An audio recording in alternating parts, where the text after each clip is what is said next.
বিশ্বের এক জনপ্রিয় খেলা ক্রিকেট নিয়ে আজকাল নানা রকমের ফটকাবাজি চলছে। এই ফটকাবাজির জন্য ক্রিকেট খেলার মাধুর্যটাই হারিয়ে যেতে চলেছে। ক্রিকেট খেলাকে কেন্দ্র করে বুকিস, ফিক্সার, করাপ্ট ক্রিকেটার এবং অ্যাডমিনিস্ট্রেটর প্রভৃতি নিয়ে একটি বই দ্য বিগ ফিস্ট প্রকাশ করলেন লেখক বিকাশ সিং। কলকাতার কসওয়ার্ডে এই বইটির শুভ প্রকাশ অনুষ্ঠিত হলো। এই বইটি প্রকাশের দিনে উপস্থিত হয়েছিলেন বিখ্যাত sports journalist Shri Kishore Bimani, Bengal cricket captain Shri Manoj Tiwari, cricket analyst Shri Boria Majumdar, TV anchor Neesh সহ বইয়ের লেখক শ্রী বিকাশ Singh.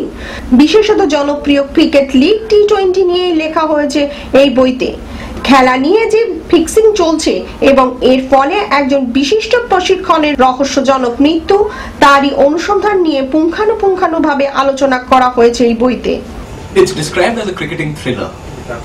The reason why I sort of wrote it was because for a long time I'd been wondering, given that cricket is a game that is so inherently, packed with thrills. The launch of the big fix was done ahead of the biggest fix in match fixing. He's asking me to write the blurb. The basic he can do by a matter of courtesy is send me the book.